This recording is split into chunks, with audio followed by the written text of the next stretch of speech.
Sabe que às vezes as pessoas elas têm encontros na vida. E aí, passa um tempo, as pessoas ficam sem se ver e elas têm um reencontro que é quase o primeiro, porque já passou tudo na vida, tudo mudou, a outra pessoa já é outra pessoa, não tem nada a ver com aquela que tu conhecia.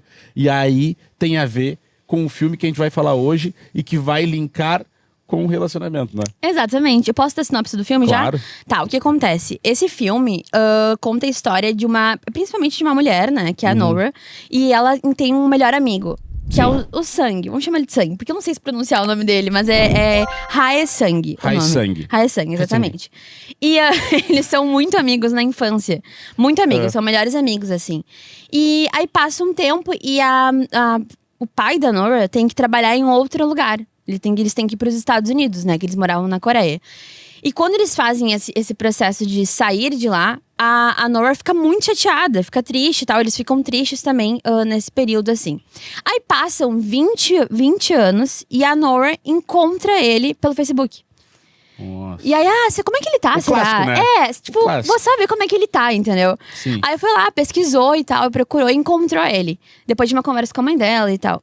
E aí, quando ela encontrou ele, ela mandou uma solicitação de amizade. Tá. E aí… Ela mandou? Ela mandou. É que, na verdade, a narrativa do filme se passa muito sobre a visão dela, né? Tá. E, tipo, tem alguns momentos que mostra também um pouco do lado dele, assim, do relacionamento dele de forma aberta. Mas a maior parte do tempo é a visão dela. Até porque é ela que dá o primeiro passo de encontrar ele, né? Ela que faz esse movimento.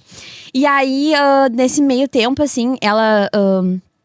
morando nos Estados Unidos, Nova York, e ele morando na Coreia, eles começaram a se falar pelo Facebook. Sim. Tipo assim, um papinho aqui, um papinho ali.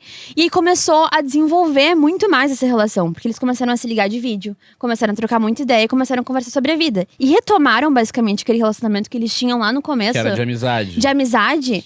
E meio que nada foi esquecido, sabe? O sentimento que eles tinham, a conexão que eles tinham não foi esquecida. Sim. Então eles começaram a ter um assunto assim, mais adulto, né? Depois de 20 anos, imagina. Eles tinham o quê? Na época, 7, 8 anos, por aí, né? É isso aí. E aí eles começaram a conversar. E no fim das contas, depois, se tu quiser, pode me complementando, Não, tá? não, Porque eu tô contando a história. É que eu tô procurando brechas, mas por enquanto tá completo. Perfeito. E aí, nesse meio tempo, assim, eles passaram 2 anos conversando pelas redes sociais e trocando essa ideia. E a Nora queria muito encontrar ele. Só que nunca tinha oportunidade, porque os dois tinham trabalho pra fazer, tinham os afazeres da vida e tal. E ele tava na Coreia, né? É muito longe, né? É longe. E também é bastante também fuso. Inclusive, no filme mostra muitos momentos eles conversando sobre, tipo assim, ela em um horário muito aleatório, conversando com ele. Vivendo a vida de tarde e ele de noite. Exato, exatamente. Na cama. E aí, aconteceu que depois de 2 anos, ele foi visitar ela em Nova York. Surgiu uma oportunidade, só que eles não estavam mais falando. Porque a Nora decidiu… Lembra disso? A Nora decidiu que ela não queria mais conversar com ele. Justamente porque ela tava criando muita expectativa Sim. em relação ao que eles poderiam ter, o que eles poderiam estavam meio ser. que criando uma relação à distância, né? Exato. Porque claramente ali já tava também desenvolvendo pra um outro lado mais romântico da coisa, né? Até porque… Totalmente. E eu acho que ela via também acho que ela começou a ver ele como uma figura romântica, sabe? Acho Sim. que ela começou a criar expectativa sobre como eles seriam se fossem um casal de fato. mas ao E não mesmo- só amigos antigos e também virtuais, Mas né? ao mesmo tempo cai a ficha dela, tipo, cara, eu tô nos Estados Unidos. É, Tá lá exato. na Coreia, o que está… Exatamente. E É. aí surgiu a oportunidade dele ir, eu acho que foi até a trabalho pra Nova York. Mas aí ela já tinha encontrado uma relação. E aí ela já tava em uma outra relação, ela tava namorando um outro cara, enfim. Ela era escritora, né? Isso. Ela era escritora, daí ela vai pra um retiro de… Baita, tu lembra disso, Exato, verdade. ela vai pra um retiro onde tem alguns outros escritores e lá ela conhece um cara que ela começa a se relacionar bom, eu acho que eles não casam, mas eles vão morar juntos, né? Ela e Sim, esse eles cara. vão morar juntos, eles vão morar juntos. Eles vão morar juntos. E aí, nesse meio tempo, o Sangue. Sangue. O sangue. O Trazendo sangue, pro português é sangue. o sangue, ele pega e vai para os Estados Unidos a trabalho. E aí chama ela, né, pra dizer que tá indo. Aham. E aí, como é que é o desenrolamento? Pra gente Não, dividir? e aí, daí eles começam a conversar assim, tô indo pra aí. E aí ela decide encontrar ele. E aí eles caminham pela cidade, por Nova York e tal. E eles percebem, e eles falam muito em coreano nesses momentos que eles estão juntos, assim. Sim. Até porque eu acho que nesse momento, pra ela, é uma forma de se reencontrar também com a essência dela, né? Sim. E aí eles ficam conversando e tal, até que quando eles passam o dia inteiro juntos. E aí chega da noite e ele volta com ela pro apartamento. E ela apresenta um namorado, enfim. Só que ali o namorado já começa a sentir que tem uma coisa a mais, Sim. né? Tá, beleza. Agora contando o finalzinho da história, indo pro finalzinho da história. E aí, eles vão jantar juntos e durante esse período, eles passam o tempo inteiro conversando em coreano. E o cara meio que fica, tipo, totalmente à parte, assim, da Sim. conversa, sabe? Sim. E nesse momento cai muito a ficha dele, que na real ele tá sobrando muito na história.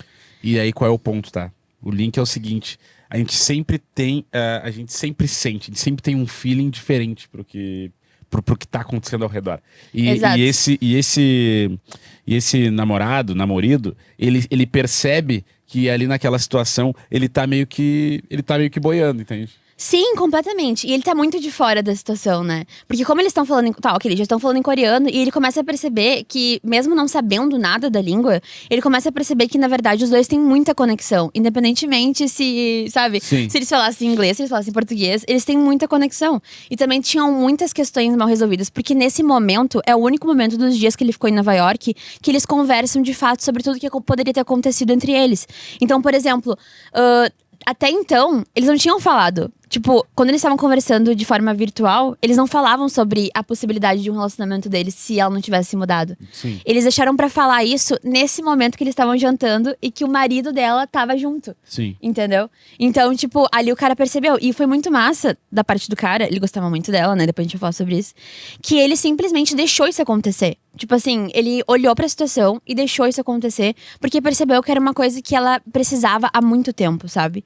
Então, o enredo é basicamente esse, assim. Eu acho que daí traz muitas pautas pra gente discutir sobre relacionamentos e também sobre a falta de oportunidade que algumas pessoas acabam tendo, assim, tipo, acabam perdendo as oportunidades, na verdade, de talvez terem vivido coisas incríveis. Sim. Que eu acho que é isso que a Nora sentia, sabe? Sim. Mas sabe que eu quero bagunçar um pouco. Porque, tipo, tá, a gente vai ali falar também, a gente vai voltar a falar dos dois que se conheceram na infância, mas eu queria começar fazendo a reflexão do lado do cara. Tá. Porque a grande pergunta pra mim, do cara, do novo na história, né? O que ficou sobrando. Sim. Resumindo, o que ficou sobrando. O que ficou sobrando é muito Essa é a bom. real. Essa é a real. Ele ficou sobrando. Tipo, tu conseguiria? Porque, por exemplo, eu achei ele muito resiliente no tipo... Não, é um sentimento muito verdadeiro dela e etc. Então vou respeitar, vou deixar eles falando. Se sou eu, então fica aí, já levantava e ia embora. É que sabe qual é o ponto pra mim? Eu acho que aí entra um outro tópico, que são os amores de infância que a gente tem, sabe? Eu acho que, por exemplo, assim, ó, ele foi muito por esse lado. Eu acho que ele deixou muito eles à vontade, digamos assim, justamente porque, ele amava muito ela. Eu acho que eu não conseguiria fazer isso. Ele foi muito maduro nessa situação. E segundo ponto é que ele, tipo, não, tá. É um amor de infância dela que ela nem conseguiu viver, entendeu? Eu vou deixar ela ter esse momento até pra resolver alguma coisa dentro dela pra conseguir viver comigo depois. Não, tudo Entende? bem. Entendo, mas não compreendo. Porque Não. assim, vamos lá, vamos falar de uma relação. Tu tá ali com a pessoa. Pô, é uma merda. A outra pessoa tá, então, compartilhando esse mesmo sentimento com uma outra. Seja porque é um amor E até maior o sentimento, né? porque até seja um amor de infância, não, ali ninguém é mais criança, né? Na infância, tudo bem, entendeu? Imagina teu namorado chega assim, vou sair com o meu amor de infância. Não. Ai, Não tem como, cancela, Mas é um cancela. amor de infância, só pra eu... Não. Eu não tenho maturidade pra isso. Não. Amor de infância não fica na infância. Aí não, e o amor de infância, se é o amor de infância é um cara, pô, o cara tá lindão. Vale. Aí é complicado. Ou a mina tá gata pra caramba. não. Aí o amor de infância. Para, amor de infância. Essa altura do campeonato? Não, eu não conseguiria, né, Vini? Eu, tipo assim, é questão de maturidade Sim, também. só vou complementar o seguinte, não é muito filme isso. Tu acha que na vida real alguém Eu conseguiria? acho que tem, tá? Na vida real. Sabe por quê? Porque assim, ó, a gente. É que depende muito de cada pessoa também, tá? Por exemplo, eu sou uma pessoa que romantizo muito a vida. E acho que também talvez seja essa pessoa que romantiza muito, sabe? Sim. Então, pra mim, se não for uma coisa avassaladora, não é o suficiente. Entende? Sim. Não, se não é, tipo assim, incrível demais, insubstituível, não é o suficiente pra mim. entendeu? Eu sou essa pessoa. Mas pra algumas pessoas, às vezes, o que eu percebo, assim, é que elas talvez procuram encontrar mais estabilidade, tipo, amorosa e tal, do que de fato uma coisa muito avassaladora e Do que insubstituível, um entendeu? sentimento arrebatador que... Não, por exemplo, porque pra mim, pra esse cara, ele gostava muito dela, tá? Ele gostava muito dela. Tanto que ele cedeu isso. Ele cedeu ela amar outra pessoa, porque ela amava outra pessoa. E o que é mais maluco nessa história também é o fato de que, mesmo depois de 20 anos, ela gostava muito dele ainda, sabe? Eu acho que ela talvez gostava da possibilidade do e se, que eles acabaram perdendo também.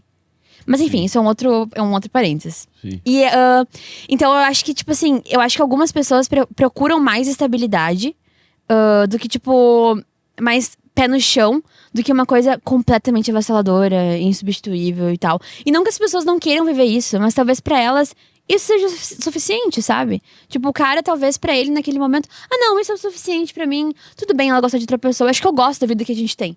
Entende? Eu acho que ele tava satisfeito com a vida que eles tinham. Eles moravam juntos, eles tinham aparentemente uma vida tranquila. Então não era porque um cara da infância dela que ia acabar se metendo de alguma forma nisso, entendeu? Sim. Na minha opinião, é isso. Sabe qual é a thumb desse vídeo? Ah. Você deixaria seu namorado ou namorada ir a um date com o amor de infância? Jamais! Jamais! Amores de infância não existem mais pra mim.